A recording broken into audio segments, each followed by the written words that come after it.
عامر خان سے میری ملاقات ہوئی، میں نے اس کو کوئی دین کی بات نہیں کی، صرف محبت تھی. اب تک اس کے میسج آتے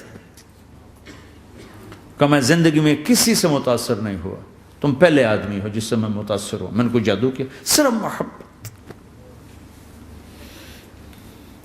لوگوں کو محبت دو، قریب ہوں گے. میں جب گیا بڑی مشکل سے اللہ نے، ملاقات کا کوئی راستہ ہی نہیں تھا، وہ مجھے نہیں جانتا تھا، میں اسے نہیں جانتا تھا، تو کوئی موقع نہیں مل رہا تھا ملاقات کا. تو اللہ نے شاہد آفریدی کو بھیج دیا. شاہد آفریدی اس کی دوستی تھی، ہمارا جو کرکٹر ہے. میں نے اس سے فون پر کہا یار میری ملاقات تو کرا. اس نے ملاقات کروائی. تو اس نے مجھے کہا آدھا گھنٹہ ہے، آدھا گھنٹہ. جب میں پہنچا میکسیمم پونا گھنٹہ. میں کہا ٹھیک. میں گیا تو وہ سہما ہوا چہرہ کہ بھئی مولانا آ گیا، پتہ نہیں کیا کہیں گے، بھئی یہ تو کیا کر رہا ہے، تو حرام کر رہا ہے، ناچ رہا ہے، گا رہا ہے، توبہ کر، ابھی تیرے لیے دوزخ کا فیصلہ ہو جائے. پتہ نہیں کیا ہو، وہ ڈرا ہوا سہما ہوا تھا. تو میرا ایک دور کالج لائف تھا. میرے اللہ نے مجھے ہدایت دی اور میں 3 دن کے لیے میں اس دوست کو، اس کی نسلوں کو دعائیں دیتا ہوں جو مجھے زبردستی پکڑ کے لے گیا. نہ میرا تبلیغ سے کوئی تعلق، نہ واسطہ، نہ میں کوئی ان سے متاثر. ایک لڑکا تھا، بنگالی تھا، گشت کرتا تھا، لیکن میں اس سے ذرا متاثر نہیں ہوا. میرا دوست متاثر ہو گیا تھا، تو میں تو ان کے قریب سے نہیں گزرتا تھا. تو وہ اور میں اسکول میں اکٹھے آ رہے تھے، کالج میں اکٹھے آ رہے تھے. تو وہ متاثر ہوا، وہ 3 دن کے لیے جا رہا تھا، تو مجھے بتائے بغیر میرا ہاتھ پکڑ کے لے گیا. مجھے کام ہے، چلو میرے ساتھ. اور میں اس کو انکار نہیں کر سکتا تھا، یہ میرا اس کا تعلق تھا. اب بھی اسی طرح بھائیوں جیسا تعلق. میں اس کا احسان ماں، مجھے زبردستی لے گیا. ہمارے پنجابی کی مثال ہے، کبے نو لت لگی وہ سیدھا ہو گیا. وہ جو ہوتا ہے ہنچ بیک ہوتا ہے نا، اس کو کسی نے لات ماری تو وہ سیدھا ہو گیا. مہربانی بھائی تیری لات سے میں سیدھا ہو گیا. تو مجھے تو وہ کبے والی لت پہ گئی. تو اللہ نے مجھے اس طرف لگا دیا. اور جب میری کالج لائف، میں نے کالج کا بہترین سنگر تھا، اسکول کا بہترین، یہ جنید جمشید کیا ہے جو اس زمانے میں یہ سارا کو اٹھایا میں نے سارا کیا ہے. تو اب وہ بیچارہ ایسے بیٹھا ہوا. تو میں نے اس سے بیٹھتے ہی فلموں کی باتیں شروع کر دی. اور تھوڑی دیر بعد کہ میں نے محسوس کیا کہ فرام 60 to 72 جو فلم انڈسٹری کو جتنا میں جانتا تھا اتنا وہ نہیں جانتا تھا. تو اس کے اوپر میرے علم کا روپ پڑ گیا. اس کی لائن کا علم تھا نا. تو حیران پریشان، یہ واز تو ہو نہیں رہا. تو کبھی دلیپ کمار کی باتیں شروع ہو گئیں، کبھی راج کپور کی شروع ہو گئیں، اور کبھی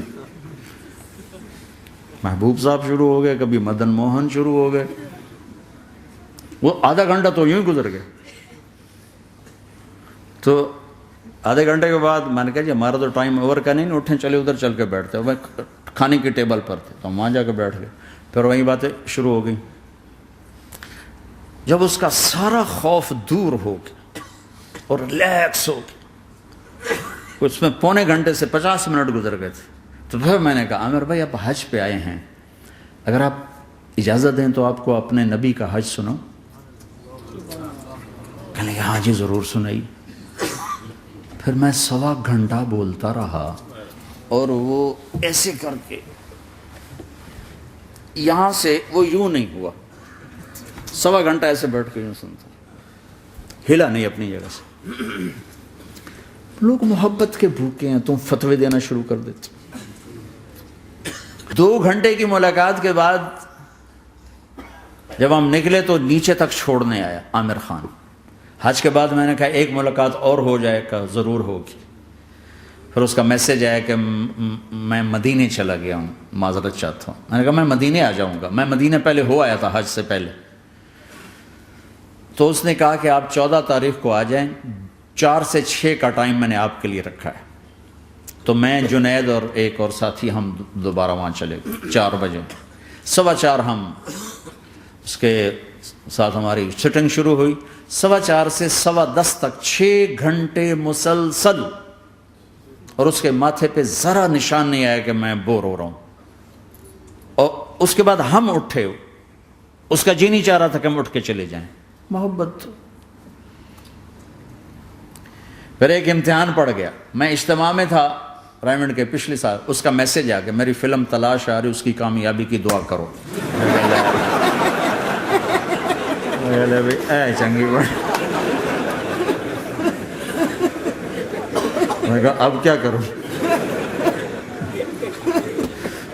جواب دینا بھی ضروری، دعا بھی نہیں ہو سکتی، کیا کروں؟ تو جب وہ میسج آیا تو میرے سامنے کوئی 10-12 علماء بیٹھے تھے. میں نے کہا بھائی یہ میسج ہے، اس کا جواب کہا جی یہ ہمارا فیلڈ نہیں تمہارا ہے، تو ہی جواب دے. میں سارا دن سوچتا رہا، مجھے کوئی جواب سمجھ میں نہیں آیا کہ جان بھی بچ جائے جواب بھی چلا جائے. پھر اگلا دن بھی گزر گیا، مجھے کچھ سمجھ میں نہیں آیا. میں عصر کا وضو کر رہا تھا، ایک دم اللہ نے ایک مضمون دل میں ڈالا. تو میں نے فوراً بیٹھ کے اس کو میسج کیا کہ عامر بھائی جو کریٹو ہوتا ہے نا ذہن، یہ اللہ کسی کسی کو دیتا ہے. تخلیقی ذہن یہ اللہ تعالیٰ کسی کسی کو دیتا ہے، ہر ایک کو نہیں دیتا. اور یہ اللہ کی بہت بڑی عطا ہوتی ہے. اور میں نے تمہارے ساتھ جو وقت گزارا اس میں نے دیکھا کہ اللہ نے تمہیں تخلیقی ذہن دیا ہے، تم کریٹر ہو. اور جو لوگ اس ٹائپ کے ہوتے ہیں وہ کامیابی ناکامی کی پرواہ نہیں کرتے، وہ اپنے کام سے کام رکھتے ہیں. آپ کا بھائی تو فوراً اس کا میسج آیا، آپ ٹھیک کہہ رہے ہیں، آپ ٹھیک کہہ رہے ہیں. بات ہو گئی. پھر میں تھا ہانگ کانگ، میں نے وہاں سے اس کو میسج کیا. دیکھو کسی مصروف آدمی کو براہ راست فون نہ کیا کرو، میسج کیا کرو کہ میں آپ کو فون کر سکتا ہوں، چونکہ میں اس کا بہت ستایا ہوا، بہت ستایا.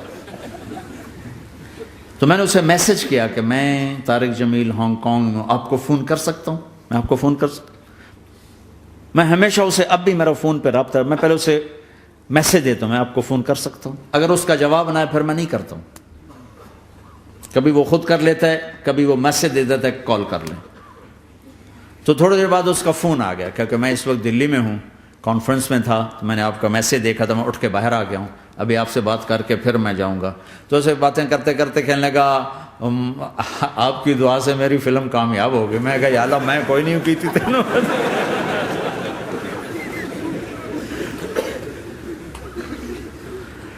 بھائیو محبتیں بانٹو، نفرتیں تو پہلے ہی بہت پھیل چکی.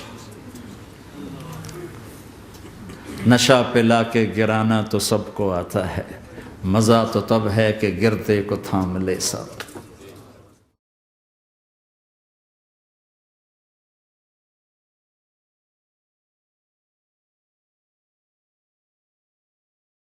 لا إله إلا الله محمد رسول الله عليه صلاة الله وآله والأحبة. لا إله إلا الله محمد رسول الله عليه صلاة الله وآله